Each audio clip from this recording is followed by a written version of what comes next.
when that movie came out. Was anything cut from that film? The studio actually legally couldn't trim it. They couldn't cut anything. There's a moment in Blazing Saddles that has been sitting in plain sight for over 50 years. Millions of people have watched this film. Film students have analyzed it. Critics have written essays about it. And yet, tucked inside one of the most deliberately chaotic finales in Hollywood history, something slipped through that nobody was supposed to see. Not a joke. Not a gag. Not an intentional piece of absurdist comedy. A real, unscripted, completely accidental human being walked straight into the middle of a major motion picture, and Mel Brooks decided to keep him there.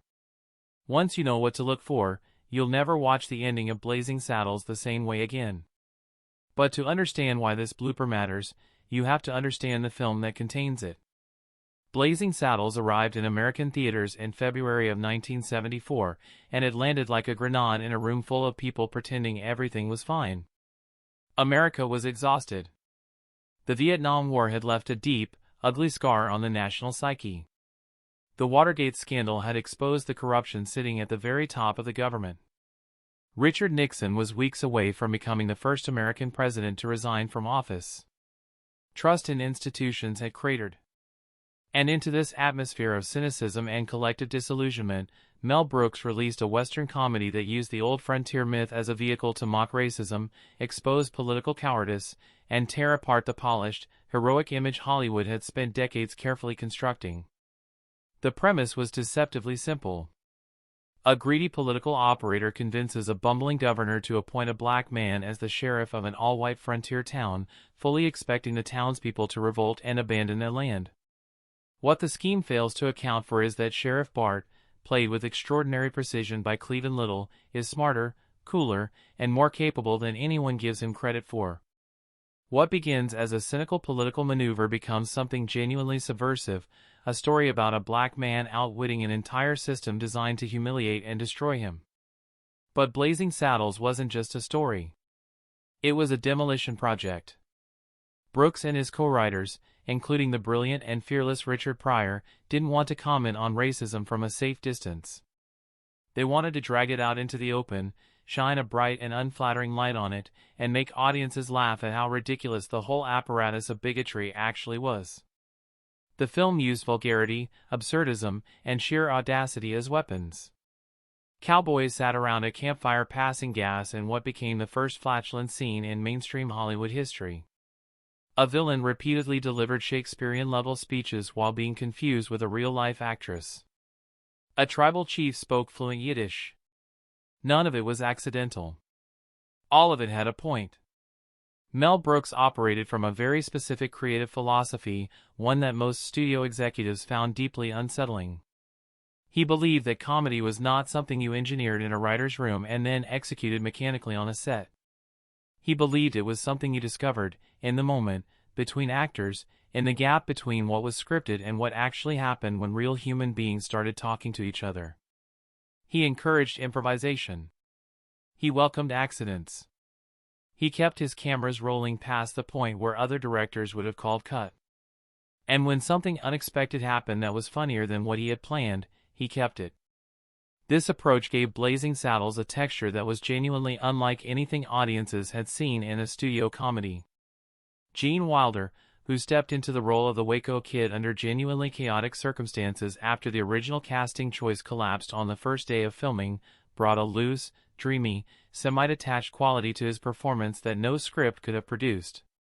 His chemistry with Cleavon Little emerged naturally, two men finding the rhythm of a relationship in real time, and it gave the film an emotional warmth that prevented it from becoming pure nihilistic chaos. Madeline Kahn, who played the glamorous and scene-stealing Lily Von Shtupp, improvised several of her most celebrated moments, including a breathy, deliberately off-pitch musical number that became one of the most quoted sequences in the film. Brooks didn't direct these performances so much as create the conditions in which they could happen. The Yiddish-speaking Native Americans were another example of this approach. In a flashback to Bart's childhood, a group of tribal warriors surrounds his family. The audience braces for the usual Western movie hostility.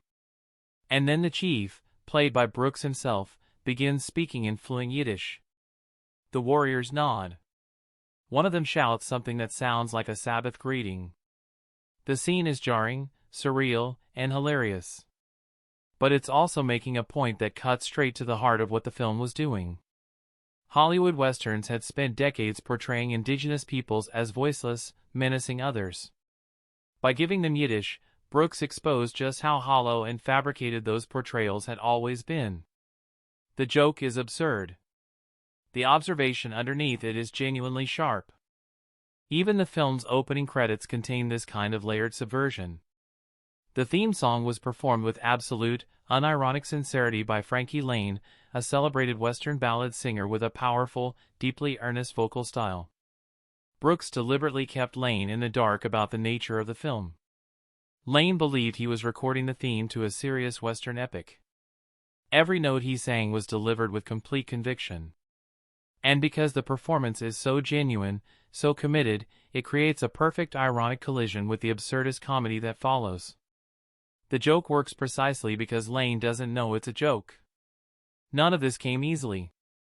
Warner Brothers, the studio that bankrolled Blazing Saddles, was not enthusiastic about what they had financed. When studio executives attended an early screening of the finished film, the reaction was not laughter. It was silence. Then alarm. One executive reportedly described it as too vulgar for American audiences. Another suggested it would end careers. The flatulent scene was singled out as pointless and lowbrow. The racial humor made people in suits deeply uncomfortable, even when, perhaps especially when, it was designed to mock the very racism it depicted. Ted Ashley, who ran Warner Brothers at the time, reportedly wanted the film released as quietly as possible. The strategy, according to people familiar with the situation, was to open it in a small number of markets, allow it to disappear without fanfare, and avoid any association with its more provocative elements. It was a damage control strategy, not a distribution plan. What the studio had failed to account for was Mel Brooks's contract. He had negotiated final cut authority, meaning the studio had no legal right to alter, trim, or censor the film without his explicit consent. They couldn't touch it. Every fart, every racial provocation, every moment of fourth-wall-breaking chaos was locked in exactly as Brooks intended. The studio released the film into a limited number of markets, expecting it to vanish. Instead, it exploded. Lines stretched around the block. Theaters extended their runs indefinitely. Word of mouth spread at a speed that studio marketing couldn't manufacture and certainly hadn't planned for. Warner Brothers scrambled to expand distribution nationwide. By the end of its theatrical run, Blazing Saddles had earned over $100 million, making it the highest-grossing comedy of 1974. The film the studio tried to bury became a defining cultural moment of the decade. The climax of Blazing Saddles is one of the most deliberately unhinged sequences in the history of American film. After the action in the frontier town of Rock Ridge reaches a boiling point, the movie simply refuses to stay inside its own fictional world. Characters break through the literal walls of the Warner Brothers studio backlit. A full-scale Western brawl crashes into an elaborate Hollywood musical number being filmed on an adjacent soundstage. Dancers in elaborate costumes find themselves suddenly surrounded by cowboys throwing punches. The chaos spills out through studio corridors and eventually pours out through the studio gates and onto the actual streets of Burbank, California. The sequence is a statement about the nature of Hollywood storytelling itself. Brooks wasn't just breaking the fourth wall, he was dismantling it, piece by piece, and inviting the audience to see the machinery behind the illusion. Characters become aware they are in a film. The fictional and the real collapse into each other. It's the kind of ending that filmmakers would spend the following decades trying to replicate, the self-aware, metafictional finale that you can trace in a direct line from this film all the way through to Ferris Bueller, to Deadpool, to every comedy that has ever winked knowingly at its own artificiality. And it was inside this deliberately constructed chaos that the blooper happened. As the cast spills out through the Warner Brothers studio gate and into the actual street outside, cameras still rolling, the scene is packed with actors in full Western costume running, shouting, continuing the fictional battle in a very real location. It is the film's most nakedly self-aware moment, the point at which the line between movie and reality is meant to feel completely dissolved. And then a man in a plain sweater walks through the shot.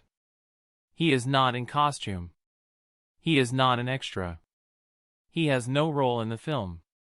He is not reacting to the cameras or the chaos around him with any particular urgency. He is simply walking. A regular person who happened to be passing by the Warner Brothers lot on an ordinary afternoon, who turned a corner and found himself in the middle of a major Hollywood production, and who apparently decided the most reasonable response was to keep walking at a perfectly normal pace and mind his own business. In almost any other film, this moment would have been cut. Editors would have flagged it immediately. A reshooting request would have been filed. The stranger would have been quietly erased from the final print. But this is Blazing Saddles, and Mel Brooks was not almost any other director. When the moment was flagged in the editing room, Brooks watched it, considered it, and reportedly told his crew to leave it in. His reasoning was straightforward: it was funny. An ordinary man in a sweater, completely unbothered, walking calmly through the middle of cinematic mayhem, it was the perfect accidental coda to a film about the collision between real life and Hollywood fantasy. The stranger, without knowing it, had become the film's final joke. What makes this blooper so remarkable, beyond its obvious comic value, is what it represents thematically. Blazing Saddles is a film about exposing illusions. It strips away the myth of the heroic Western. It pulls back the curtain on the machinery of racism. It refuses to let its characters exist comfortably inside a fictional bubble. And then, in its very last moments, reality walks into the frame wearing a plain sweater, completely indifferent to the drama around it, and the film doesn't flinch. It embraces the intrusion. It says yes. This is what we've been doing all along. This is exactly the point. The man in the sweater has never been identified. He left no name, no statement, no account of what he saw that afternoon. He simply walked through a shot that would be watched by millions of people over the next 5 decades and kept moving. He is, in a strange way, the most honest thing in the entire film, the one element that was never scripted, never staged, never designed to mean anything. And because Mel Brooks understood that chaos and authenticity were not obstacles to great comedy but the very source of it, he let that honesty stay. Blazing Saddles turns 50 years old, and it has not aged into irrelevance. It has aged into a kind of monument, a record of a moment when one filmmaker decided that the rules of polite Hollywood storytelling were less important than telling the truth, and that laughter was a sharper tool for exposing that truth than any dramatic speech could ever be. The fart jokes are still funny. The racial satire is still pointed. The fourth wall-breaking finale is still audacious. And somewhere in the middle of all of it, a man in a sweater walks through a door and into history without ever knowing it. That is the blooper nobody noticed. That is the moment that, once you see it, you cannot unsee. And in its own small, accidental way, it is the most perfectly